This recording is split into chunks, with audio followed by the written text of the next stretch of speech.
halkani waa taar TV daawada ku soo dhawaada barnaamijkeennii wax weydiin ogaal ka sheegne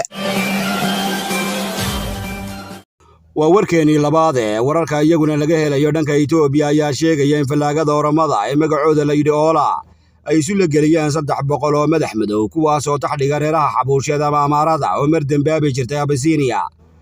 dadkan ilka loo walwaalay oo dhammaantood taxdhiga Amaarada ayaa la sheegay in gaade Oromo ahi ay isula gaabiyeen nabarro aan laga soo waaqsan iyaga oo unuunka ka guray dhammaantood dadka deegaanka oo warbaahinta u dibinjaaqay ayaa sheegay inay dhaayaha saareen in ka badan 300 oo meyd ah kuwaasoo fuuray kadib markii guduriga loo loogay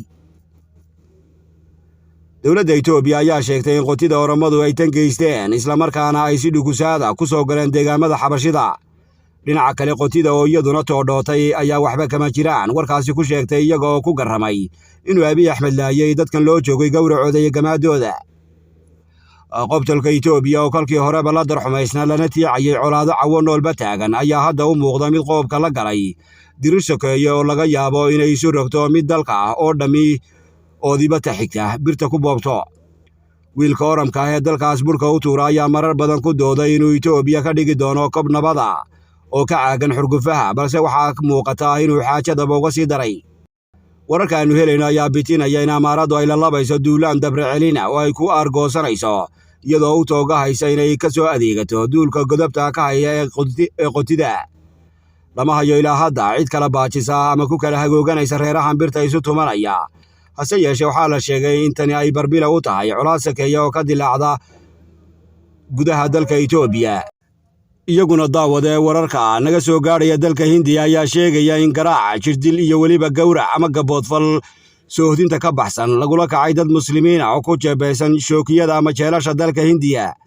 dadkan lagu gardaroonayo ah muslimiinta laga tamarta roon yahay ee Hindiya ayaa lagu soo waramaya in gaal shiraha dhexdiisa jeeda lagala daalay iyadoo geesta kale laga duubay muuqaalo muujinaya qaabka cadowtinimada leh ee loo garaacayo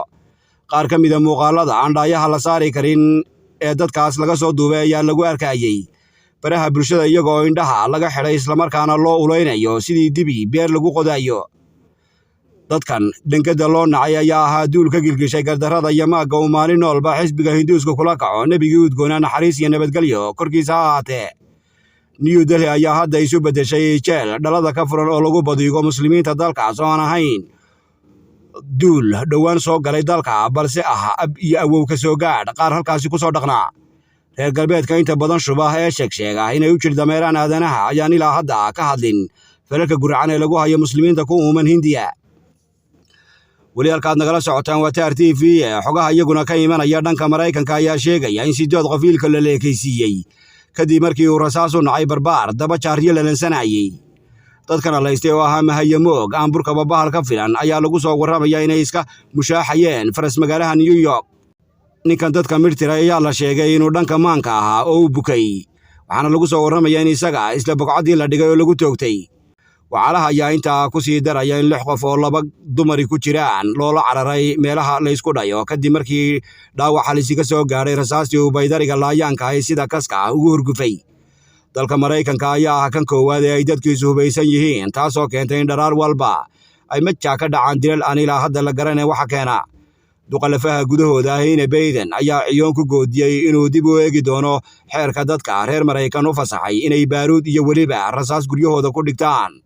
isagoo bidiyay inuu hubkii gacanta u galay duul aan xilkas ahayn isla markaana uu hamuun qabaa inay dhiig faraha la galaan uu ka qaadi doono tallaabo ku habboon weli halkaad nagala socotaan waa taar TV iyo wararka ka imanaya magaalada Berlin ayaa iyaguna bitinaya in dalka Jarmal la yidhi uu dherigu saabka ka galay kadib markii uu Vladimir Putin dhababta u jiiday waxoogaygii xaydha ahaa ee uu dacdooda u soo dawin jiray dowladda Jarmalka ayaa hadda dadka ugu baaqaysa inay adeegsadaan dhuxushii dhagaxa iyo waliba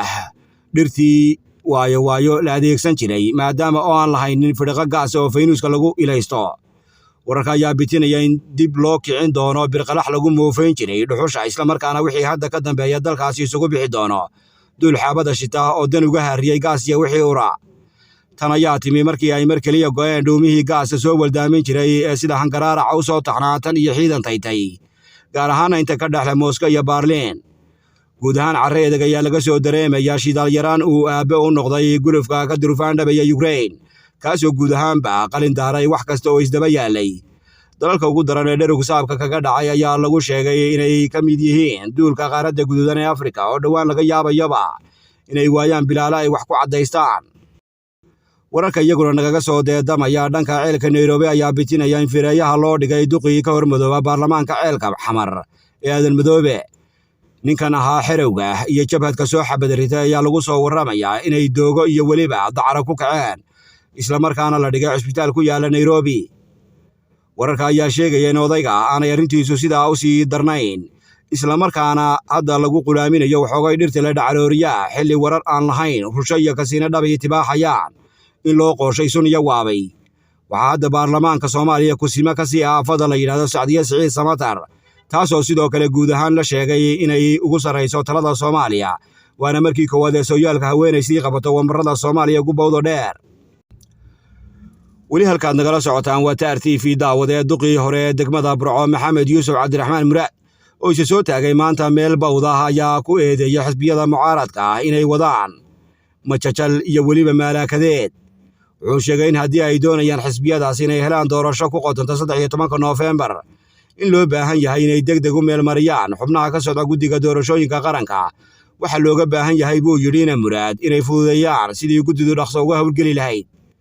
wuxuu sheegay in looga baahan yahay dardargelinta iyo habsami socodka howlaha guddida doorashooyinka, taasoo uu sheegay inay ku xidhan tahay inay iska ilaaliyaan buuq, sawaxan, salow iyo weliba salaq weeraan. wuxuu yidhi looma baahnaa arrinku inuu noqdo sidii guddidii hore ee la isku haystay 2 sano iyo waxa ku dhow.